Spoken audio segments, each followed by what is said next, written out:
What is it that gives your life a sense of meaning and purpose? Because once you find that, it puts you in your power place.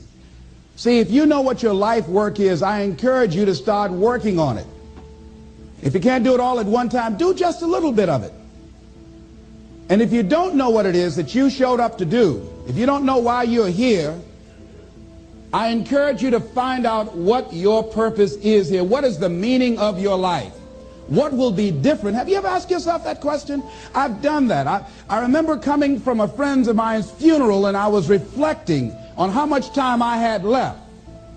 And I went for a walk in a park thinking about this guy whose life was so promising. And I mean, he wasn't an old guy. He was quite young, in fact. And I thought about all of the things that he said he was going to do, and he never got a chance to do those things. And I started thinking about my own life and how much time I had left to do the things that I would like to do. And at that time, I wasn't sure what my life purpose was, what my life's work was. I wasn't sure about it at that time. And I thought about it quite a lot. I had some idea, but I wasn't convinced. That I don't think I felt worthy. I didn't believe that it could be me to do this kind of work that I'm doing right now. And I say to you that if you begin to take a conscious effort to find out what it is that you're supposed to do, I say that it can literally save your life. I said that it can literally save your life. 85% of the American public, according to recent studies, are going to jobs that they hate, working on jobs that do not challenge them.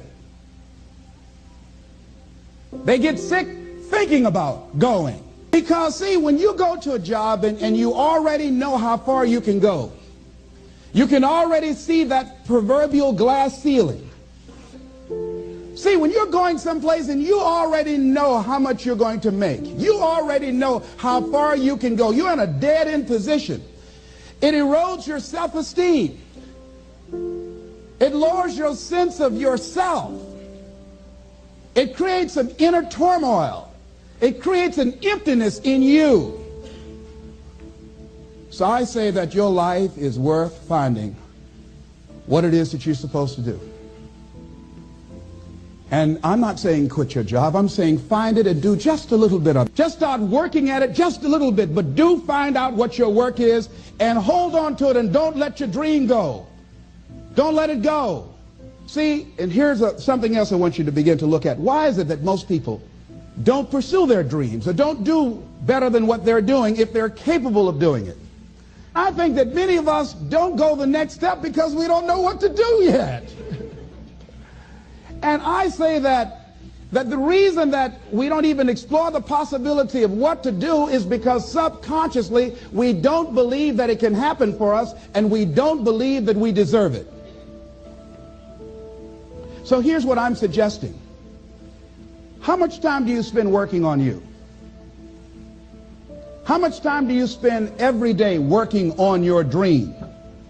In the last 90 days, how many books have you read? In the last year, what new skill or knowledge have you acquired? What kind of investment have you made in you? So I'm saying that as you begin to look at where you want to go, if you want to make it today, and things are changing so fast you have to literally run to stand still, I'm saying that you've got to make some conscious effort to begin to work to develop you. Here's something else. Most people are not living their dreams because of fear, ladies and gentlemen. Fear, limited vision, and lack of self-esteem is what keep most people doing things they don't want to do. The same reason that people stay in relationships where they're abused or they're unhappy or it's unfulfilling, they can't see themselves beyond that relationship. They can't see themselves enjoying life without that person. They think that this is all that they can do. The same reason that people get stuck at a certain level in life, they can't see things being better for them. And they think that this is it and this is all they deserve. This is all they've ever seen. It's been passed on to them.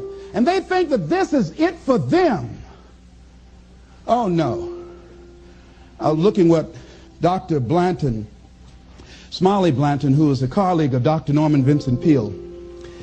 What he said about fear, he said, fear is the most subtle and destructive of all human diseases. Ladies and gentlemen, fear kills dreams. Fear kills hope. Fear put people in the hospital. Fear can age you. Fear, ladies and gentlemen, can hold you back from doing something that you know within yourself that you're capable of doing, but it will paralyze you. And it seemed like you're in a hypnotic spell. And I ask you a question, what is the benefit? What's the benefit of allowing fear to hold you back? What's the benefit of giving up on yourself, of not stepping out on life and taking life on? What is the benefit for you? What's the plus in that? It's one of the things I had to ask myself. So I didn't want to make any mistakes. I wanted everybody to like me. I wanted to be perfect the first time I did something. It's not going to happen. You're going to make some mistakes. You're going to hurt some folks' feelings. You're going to create some enemies whenever you decide that you want to begin to take life on. You've got to ask yourself, how long am I going to allow this to hold me back? I like what Zig Ziglar says. He said, fear is false evidence appearing real. That is an illusion that we create in our mind. It is a state of mind that can be changed. So let's look at how we can begin to take some steps to restructure that fear, to begin to expand our visions of ourselves, to begin to increase our self-esteem. Webster said that self-esteem means confidence and satisfaction in oneself. Look at your life right now. Whatever you've done up to this point in time, your life is working. Whatever you have produced, it came out of you as a result of the kind of person that you have become. It's a result of your choices. It's a result of your consciousness. Now you have to ask yourself, are you satisfied with what you have produced? Is this what you want? Would you like for things to be better than this? Do you believe that you deserve better than this? Or are you content? This is it. You don't have to do anything else. That you already resign yourself in life and say, well, I'm happy. I'm not starving like the people in Calcutta. Are you allowing yourself to get off the hook like that? Or do you believe somewhere in the back of your mind or in your heart that there's some other great work for you to do? There's something else that life has for you. And that's why you're here. How do we handle this fear factor? How do we increase our self-esteem? You have to begin to fortify yourself. How do we do that? I believe that you have to begin to consciously monitor your inner conversation and start talking to yourself. Start building yourself up. Sometimes the only good things you will hear about you are the things that you say to you. So I'm saying learn to be your own booster. Start building yourself up. Start encouraging yourself. Start saying, I can do this. I can make this happen. When I started thinking about becoming a speaker, I said, yes, I can do this. I can make this happen. When I start trying to convince myself I can be a businessman after flopping and failing and losing thousands of dollars and feeling stupid and dumb and having people take advantage of me because of what I didn't know, I had to talk to myself because people were saying to me that I was dumb. And somewhere in the back of my mind, I was saying, you're right. Look at what I've done. I had to say, no, Les. Hey, come on, man. Get yourself together. You can handle this. You just haven't figured it out yet. It's all right. This is your training period. This is the tuition you have to pay for what you don't know. You can do this. Other people have done it. It doesn't take an Einstein. Get you some people that can teach you some stuff that you don't know. Get you some people that have done it successfully and learn from them. Take some seminars, workshops, read some books on how to manage a business. Change the way you see yourself and begin to tend to the personal details. Understand that nobody's going to take care of your business better than you. And when I start changing that kind of mindset of beating myself up because of my mistakes and start looking at the possibility of my doing better, of my making the adjustment that would enable me to do what I want to do successfully, things begin to change. And I'm saying, stop beating up on yourself. You do it. I know you do it. I've done it. It's a natural inclination for us to put ourselves down. See, we are born negative, I think, in a negative consciousness because we live in a negative world. Here's some other things, ladies and gentlemen. Begin to guard your mind against negative programming, like turn off the television. Don't watch the news. So you've got to guard the kinds of things that you put in your mind. See, if you don't program your mind will be programmed, because human beings are goal-oriented. That's why we die of broken hearts early. That's why we're running through life to early graves. We're going through life, ladies and gentlemen, and I think that Henry David Thoreau said that most men live in quiet desperation. Most of us go through life running scared. So we created this in our minds, false evidence appearing real. We made it real in our minds. That's why Churchill said there's nothing to fear but fear itself.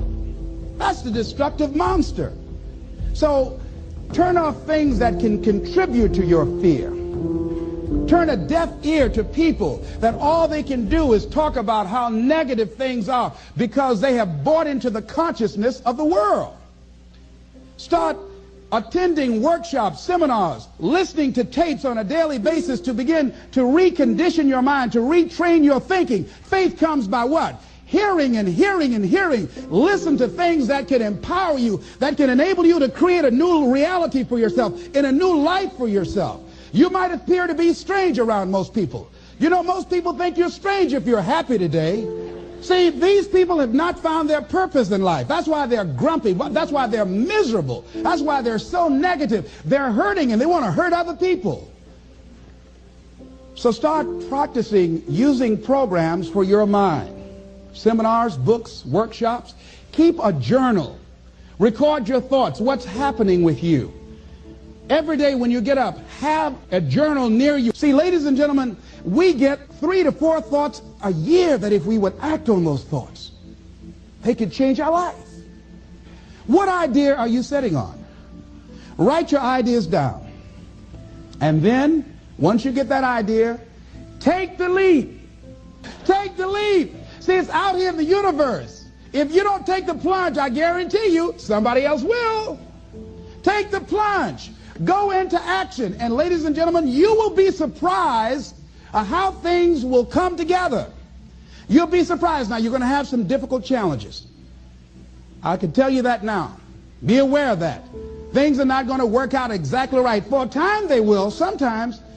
And that's when life is just playing a game with you. I want you to feel good and relax. But ladies and gentlemen, go into action with your dream. And don't avoid where the fights are. Get in the midst of the fight. Get knocked down so you can learn how to fight, so you can hold your position. See, most people don't get out in the arena of life because they don't want to fight. Most people don't get out there because they don't want to get knocked down. They don't want to be dropped to their knees. But see, you're going to be dropped whether you're on the field or whether or not you're sitting on the sidelines. You're going to be dropped. So at least get dropped for something. See, that's how most people are spectators in life. You don't want to be a spectator. You want to get out in the field where the action is. And you will be amazed. After the struggle, there will be a calm period and things will begin to click for you.